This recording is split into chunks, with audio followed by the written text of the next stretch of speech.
ہم وہی کہیں گے جو ہمارا دین ہم کو بتاتا ہے، عمل کرو تو تمہارا بھلا ہے۔ جماعت رضائے مصطفیٰ کے جملہ ممبران و احباب، السلام علیکم ورحمۃ اللہ تعالی وبرکاتہ۔ ناچیز غفران احمد مصباحی رضوی کی طرف سے جشن عید میلاد النبی کی دلی مبارکباد۔ اس ہفتہ 5-6 سوالات آئے ہیں، ان تمام سوالات کے جوابات آپ حضرات بغور سماعت فرمائیں۔ پہلا سوال آیا ہے، کیا لائف انشورنس میں جاب کر سکتے ہیں، کام کر سکتے ہیں اور اپنا اور اپنے گھر والوں کا یا دوسرے لوگوں کا بیمہ زندگی کروا سکتے ہیں؟ آپ جواب سماعت فرمائیں۔ لائف انشورنس پالیسی ایک مفید چیز ہے جس کے ذریعے ایک انسان خاص رقم خاص مدت تک ادا کرتا ہے۔ اگر اس مدت میں زندہ رہے تو رقم کے ساتھ اضافی رقم بھی اسے ادا کی جاتی ہے۔ اگر وہ پوری قسطیں جمع کروانے سے پہلے فوت ہو جاتا ہے تو مقررہ رقم اس کے وارثین کو مل جاتی ہے، جس سے بہت سے معاشی مسائل حل ہو جاتے ہیں۔ یہ اسکیم اصولی طور پر مفید ہے، جس سے کوئی بھی شہری اپنا اور اپنے بچوں کا معاشی تحفظ حاصل کر سکتا ہے۔ امام احمد رضا خان فاضل بریلوی علیہ رحمۃ الرضوان نے بھی اسے جائز قرار دیا ہے۔ چنانچہ آپ احکام شریعت میں ایک جگہ تحریر فرماتے ہیں کہ یہ بیمہ صرف گورنمنٹ کرتی ہے اور اس میں اپنے نقصان کی کوئی صورت نہیں تو جائز ہے، کوئی حرج نہیں، مگر شرط یہ ہے کہ اس کے سبب اس کے ذمے کسی خلاف شرع احتیاط کی پابندی عائد نہ ہوتی ہو۔ اسی کے ساتھ ساتھ اس میں ایک صاحب نے یہ بھی پوچھا ہے کہ کیا جاب کر سکتے ہیں؟ تو یاد رکھیے کہ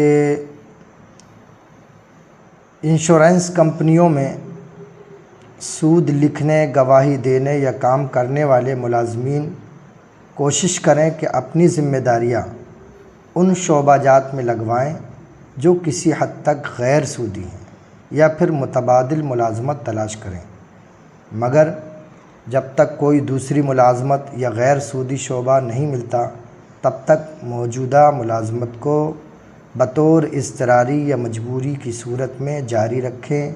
نئی ملازمت کی تلاش میں جتنا عرصہ لگے سودی لین دین سے نفرت اور اس کے خاتمے کی کوشش کرتے رہیں۔ ظاہر سی بات ہے کہ جن اداروں میں یا جن جگہوں پر سودی لین دین ہوتا ہے وہاں ملازمت سے بچنا لازم و ضروری ہے، اور وہ ادارے جن پہ سودی لین دین نہیں ہوتا ان میں ملازمت کرنے میں کوئی حرج نہیں۔ واللہ تعالی عالم بالصواب۔ کیا سیونگ اکاؤنٹ میں جمع شدہ رقم پر جو انٹرسٹ آتا ہے وہ سود ہے؟ کیا وہ سیونگ اکاؤنٹ کھلوا سکتے ہیں یا نہیں؟ دیکھیے، یہاں کے بینک اور ڈاک خانے اور غیر مسلموں کے مالیاتی اداروں میں روپے جمع کرنے پر جو رقم زائد ملتی ہے وہ سود نہیں، مباح مال ہے، مال مباح ہے۔ اس کا لینا اور اپنی ضرورتوں میں خرچ کرنا جائز ہے۔ اگر یہ زائد رقم ملی ہوئی غربا پر خرچ کر دیں یا دینی کام پر خرچ کر دیں تو بہتر ہے۔ حدیث پاک میں ہے، لا ربا بین اہل الحرب واظنہ قال و اہل الاسلام، کہ اہل حرب کے درمیان کوئی ربا نہیں ہے۔ واللہ عالم بالصواب۔ ایک سوال آیا ہے کہ جنازے کی نماز میں ہر تکبیر پر منہ اٹھانا کیسا ہے؟ یہ اکثر میں نے بھی دیکھا ہے اور ہوتا ہے، ایسا لوگ کرتے ہیں۔ دیکھیے، اس کی کوئی اصل نہیں ہے، بلکہ نماز میں آسمان کی طرف منہ اٹھانا مکروہ تحریمی ہے، اور حدیث میں ہے حضور صلی اللہ تعالی علیہ وسلم نے فرمایا، کیا حال ہے ان لوگوں کا جو نماز میں آسمان کی طرف آنکھیں اٹھاتے ہیں، اس سے باز رہیں یا ان کی آنکھیں اچک لی جائیں گی۔ خلاصہ یہ کہ نماز جنازہ ہو یا اور کوئی نماز جنازہ، قصداً آسمان کی طرف نظر اٹھانا مکروہ ہے، یہ رواج غلط ہے۔ واللہ تعالی علم بالصواب۔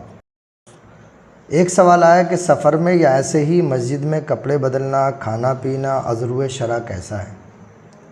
دیکھیے، اس سلسلے میں امام عشق و محبت کی بارگاہ میں کئی فتاوے آئے، ان کا خلاصہ میں آپ حضرات کی بارگاہ میں پیش کر رہا ہوں۔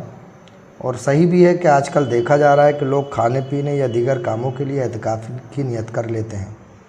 امام احمد رضا خان فاضل بریلوی نے بڑی ہی تحقیق فرمائی ہے۔ حضور اعلیٰ حضرت ایک فتوے کے جواب میں ارشاد فرماتے ہیں، اعتکاف صرف ذکر الہی کے لیے کیا جائے، بالتبع اس کے اور منافع ہو سکتے ہیں۔ اور آپ نے مثال دی، مثال کے طور پر روزے کے بارے میں حضور نبی کریم صلی اللہ علیہ وسلم نے ارشاد فرمایا، سومو تصحو، روزہ رکھو صحت پا جاؤ گے یا تندرستی صحیح ہو جائے گی۔ تو روزہ صرف اللہ کے لیے ہوگا اور صحت کی منفعت اس سے بالتبع حاصل ہوگی۔ اور حدیث پاک میں ہے، حجو تستغنو، حج کرو غنی ہو جاؤ گے۔ تو جس طرح یہ دونوں اللہ کے لیے ہیں اور صحت و غنا ان کے ضمنی منافع ہیں، اسی طرح اعتکاف اللہ کے لیے ہوگا اور کھانے پینے، لباس بدلنے کا جواز بالتبع ہوگا۔ فتاوی عالمگیری میں ہے، اگر مسجد میں سونا چاہے تو اعتکاف کی نیت کرے، کچھ دیر ذکر الہی میں مشغول رہے، پھر جو جائز عمل چاہے کرے۔ نیز مسجد میں ایسا کھانا پینا کہ مسجد میں گرے اور مسجد آلودہ ہو، یہ تو مطلقاً حرام ہے، چاہے معتکف ہو یا غیر معتکف۔ واللہ تعالی علم بالصواب۔ شیعہ رافضی کے ہاں کھانا پینا، ان کے گھر آنا جانا، ان کے گھر کی مٹھائی وغیرہ لینا کیسا ہے؟ اعلیٰ حضرت امام عشق و محبت نے قرآن و احادیث کی روشنی میں احکام شریعت میں ایک سوال کے جواب میں لکھا ہے، آپ فرماتے ہیں کہ اس فرقہ ضالہ ملعونہ کے تحت آپ نے فرمایا روافض زِ زمانہ علی العموم مرتد ہے۔ اس زمانے کے جو روافض ہیں، رافضی ہیں، علی العموم مرتد ہیں، ان سے کوئی معاملہ اہل اسلام کا سا کرنا، مسلمانوں کے جیسا کرنا حلال نہیں۔ ان سے میل جول، نشست و برخاست، سلام و کلام سب حرام ہیں۔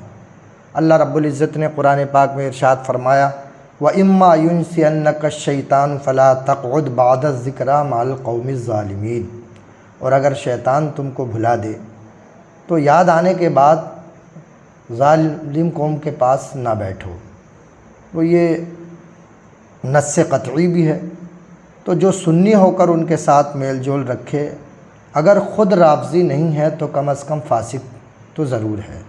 مسلمانوں کو اس سے بھی میل جول ترک کرنے کا حکم ہے۔ واللہ تعالی علم بالصواب۔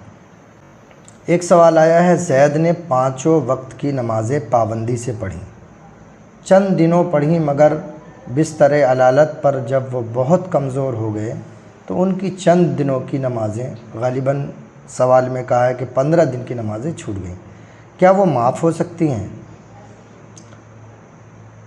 صاحب قانون شریعت نے اس سلسلے میں مسئلہ بیان فرمایا ہے کہ ایسا مریض جو اشارے سے بھی نماز نہیں پڑھ سکتا، اگر یہ حالت پورے 6 وقت تک رہی تو اس حالت میں جو نمازیں فوت ہوئی ہیں ان کی قضا واجب نہیں۔ یہ تو اصل مسئلہ ہو گیا، باقی تو مریض کی حالت بہتر جاننے والا اللہ ہے۔ لیکن اگر مریض ایسا ہے کہ اس نے مرنے سے پہلے وصیت کی ہو تو اس کے تہائی مال سے جو ہے کیا کہتے ہیں فدیہ دیا جائے گا۔ اور اگر وصیت نہیں کی، بطور احسان وارثین چاہتے ہیں کہ ہم نمازوں کا فدیہ ادا کر دیں تو ادا کر سکتے ہیں۔ اور نماز کا فدیہ، ایک نماز کا فدیہ جو ہے صدقہ فطر کی مقدار ہے، صدقہ 2 کلو 45 گرام گیہوں یا اس کی رقم، یہ ایک نماز کے فدیے کی مقدار ہے۔ واللہ تعالی علم بالصواب۔